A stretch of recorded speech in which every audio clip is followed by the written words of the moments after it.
Sorry, y'all.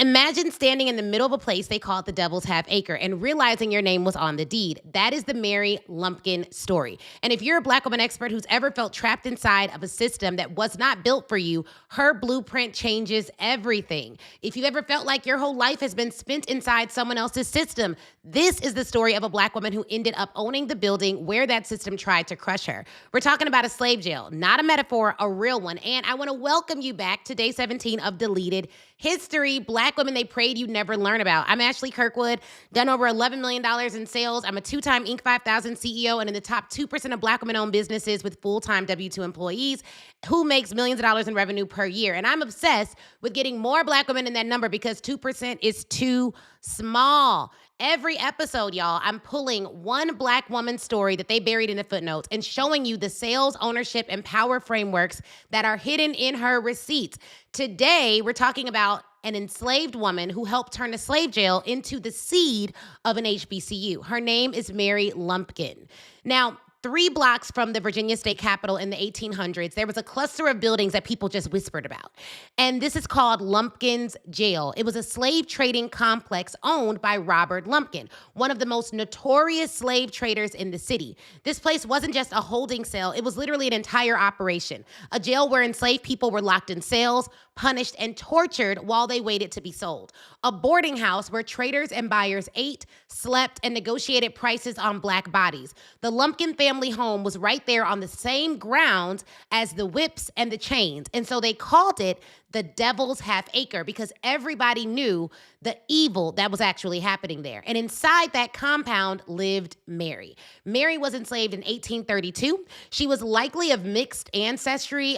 Some described her as like nearly white and fair-faced, part of the category of the slave trade called fancy girls, young enslaved girls purchased for sexual exploitation. As a child, she was sold away and eventually ended up owned by Robert Lumpkin. By around age 13, she had her first child by him. Over time, she would bear at least 5 of his children who lived to adulthood. Now, I didn't find any pictures of her, but she lived and worked on the grounds of the jail, most likely helping run the boarding house and managing household operations and clothing the people that were in prison there. But here's the part of the story that people missed. Even in the brutality, Mary found ways to move. She learned to read and write. She pushed for her children's education. And according to descendants, she told Robert, "You can do what you want with me, but these children must be free." She had strategy even in captivity.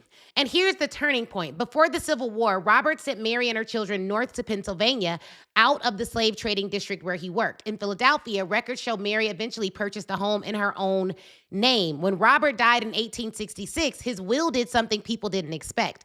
He left Mary the Lumpkins jail property and other assets with provisions for their children. Think about that. The enslaved woman who had been forced to live inside a slave jail now legally owned it. 2 years later, in 1867, Mary made a move that turned her from victim to architect. She leased the former jail site to a white Baptist missionary, Nathaniel Culver, for $1,000 a year to establish the Richmond Theological School for Freedom, a school to train newly freed Black men for ministry and leadership. The Devil's Half Acre became God's Half Acre. Okay. The cornerstone of what would eventually become Virginia Union University, which is a historically Black university still shaping Black leaders today. The same ground where people were sold became the ground where dreams were funded. So, what does this mean for you? Why am I telling you this story? Here's why. Mary didn't get to choose the system she was born into, but she did choose what she did when she finally got free and got leverage.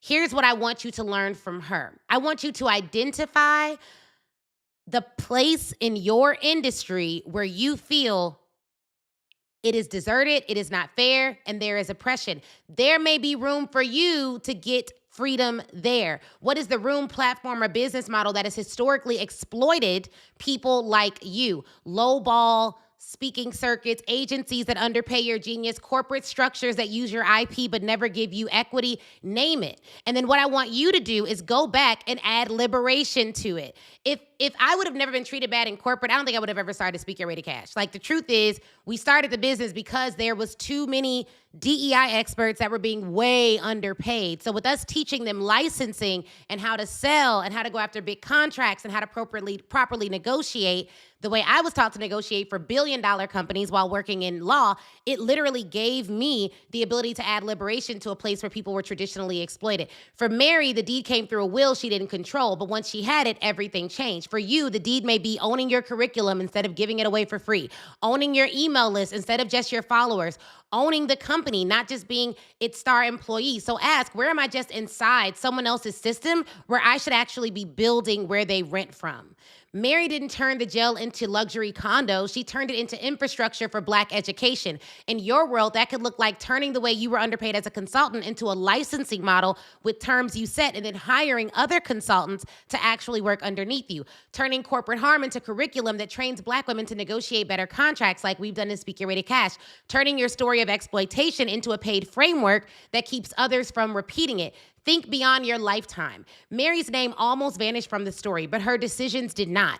Virginia Union University still exists. When you build, don't just think about income for this year, but think about infrastructure that people can use 50 years from now. If you are a Black woman expert who knows you've been building other people's empires from the inside, Mary Lumpkin is your reminder that your next move is ownership, not just visibility, not just brand deals, ownership and contracts. And at Black Women Sell Live, I am teaching you how to win in your industry, how to move from talent to title holder, how to turn your lived experience into pricing, positioning, and sales systems that actually pay you what you're worth. The event is September 25th to the 27th.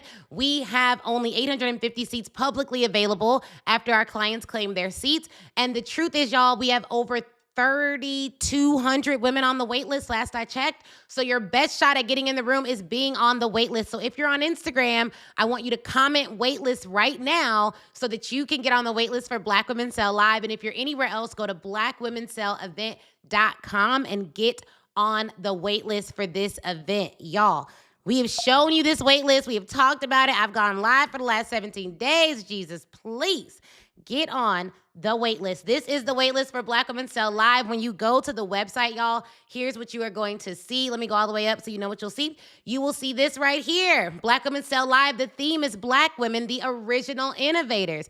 Join the wait list. You can join the wait list for the ticket type you want. It could be general, VIP, or platinum.